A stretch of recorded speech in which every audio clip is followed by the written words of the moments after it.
Welcome back, folks, to CSPN Sports. I'm your host, Sam Bloomquist, and here with me are our famous football analysts, CJ Galino and Kevin Thomas. Let's get into it. With a new season of football coming this way, Roger Goodell has changed many rules in the league. He might be going with the playoff expansion of 14 teams making the playoffs now. What's your reaction to this, Kevin? Oh, I like that a lot. It gives more teams a chance to make the playoffs, and I think it's just a good move. CJ? I agree, Kevin. I think it would be interesting to see some more teams make the playoffs. Maybe a team that obviously wouldn't normally be there. It could get their fans more involved. And I think it could be interesting for the casual fan to see a team that's not so heard of make a run for the playoffs. Well, the devil's advocate for that is there are some teams that, go through the season and it's going to be they score 11-5, and then there's going to be some teams who score 7-9, and they can knock off those 11-5 teams, which makes the argument there be, does the regular season matter anymore? Well, I think it matters because of seeding. I think that's where the regular season comes into play for a lot of these teams, like the Patriots and the Colts, and these teams that are good as of late.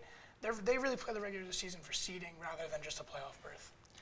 And also in football news, Jared Allen, the defensive end, is now on the Chicago Bears. How do you think this is going to work out, Kevin? Oh, yeah, it's huge for the Bears. They just got Lamar Houston and then Jared Allen. I think that's big for their defense. CJ? I also think it's a great move. I think Jared Allen's a freak of nature. Everyone knows what a fantastic defensive end he is.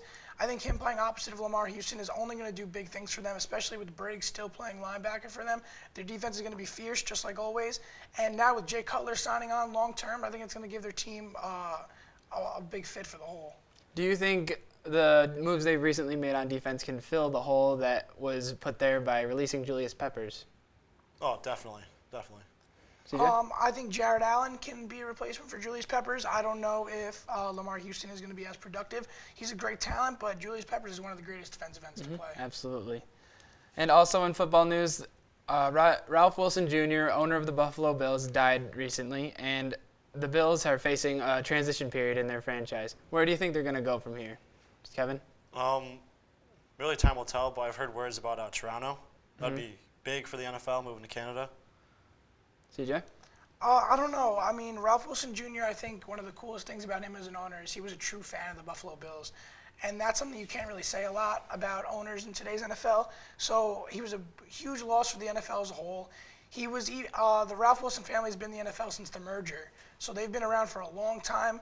And I think the Wilson family is doing everything they can to keep the Bills in Buffalo. Now that the team is leaving the family, I hope to see them stay in Buffalo, but we don't know. I hope to see him stay in Buffalo too. I mean, Ralph Wilson did release a statement before he died because he saw it coming very shortly that the Bills franchise would not stay in the Wilson family, and I think that's a good move. No offense to the Wilson family, of course, but neither of his sons had any interest in owning the Bills, and it's just better to put that in the hands of someone who's actually going to want to develop the team. And finally, with March Madness undergoing, we got some interesting games coming up. Number 1, Florida against number 4, UCLA. Who do you got winning this game, Kevin? Oh, I have Florida on top. Patrick Young, he's their center. He's just a beast, averaging 9 rebounds. Same with Michael Frazier, their three-point shooter. They just have a really good team right now, and I think they can go all the way. And CJ?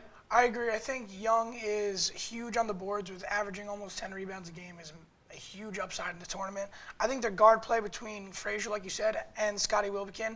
Frazier's been shooting the three ball pretty consistently throughout the whole season, and Wilbekin has that senior tournament experience, averaging around 13 points a game. I think that'll be too much for UCLA to handle.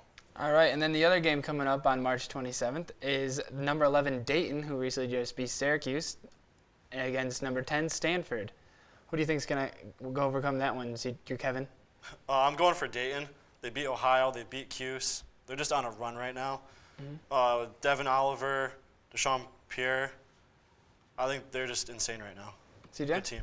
I agree. I think with Dayton, you got to ride the wave.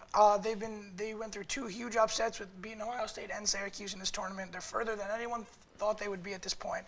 And with Jordan Siebert averaging about 12 points a game, and like you said, Deshaun Pierre averaging 11 points a game and 6 rebounds, I think they're going to overcome Stanford, even though Stanford shouldn't even be there either. They've had some big upsets. I think Dayton is just too much for them to handle right now. All right, thanks for watching, folks. That's all we have for CSPN Sports with Sam Bloomquist, CJ Galino, and Kevin Thomas. Thank you.